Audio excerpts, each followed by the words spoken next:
Hello, my name is David Buck, and I'm here to talk to you about building buy-in. Have you ever been involved in a project that you didn't believe in, joined a startup just for the money, or been involved in a merger that didn't live up to its promise? Was it successful? Well, in my experience, the best way to success is getting buy-in from employees or team members.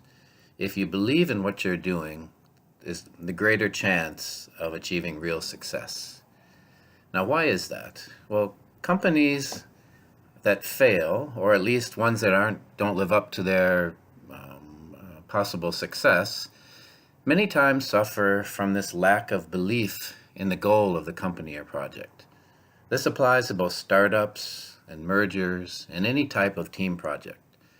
According to Fast Company magazine, an estimated 8 out of every 10 mergers fail to produce the value they promise.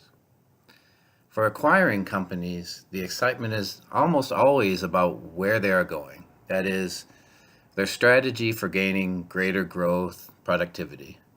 But when mergers fail, it's often because no one is focused on who they are, that is, their culture, which is critical for successfully bringing different groups of people together.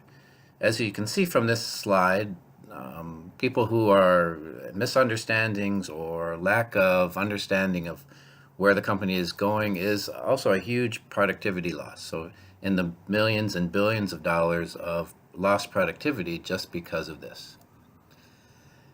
So, unfortunately, this same one-sided focus of just achieving greater growth and success or profits exists within many organizations. The result, many businesses find their culture organized around a dangerous line known as us and them, with executives on one side and employees on the other. So basically, the people doing the actual work and the employees are not bought into the concept of where the company is going. So, for example, I at one point belonged to a startup that had a great vision, great plans to achieve success, but eventually lost its way due to straying from that vision, a lack of strong leadership. Employees didn't really understand the actions of management and had no real avenue to communicate effectively their concerns. So, in turn, employees lost sight of the vision and just started working for the paycheck. Along the way, we had a lot of employee turnover, change of leadership, and eventually ended up merging with another company. Essentially, our original vision was lost and was merged into the vision of another company. So, how do you get buy-in from your employees so that they share the same vision and are motivated to achieve the same goal? Well, there are four major components of this. One is just plain awareness. So communicating the vision and goals of the company, real goals and real vision, not just generalizations. Make sure everyone knows where the company is going and why. Number two, tools and processes. So need to provide a means of communicating ideas and making sure everyone has a safe avenue to being heard.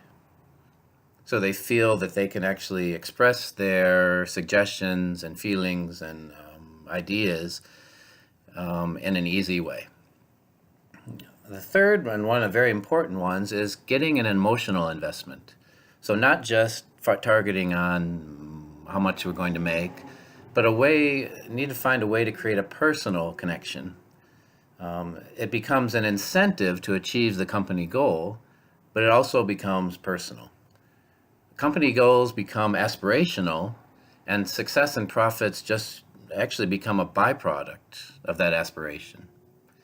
And then finally, and very important, is a leadership role model. So, for example, the CEO, someone who can clearly explain the goals of the company, where they're going, and why they're doing the things they're doing.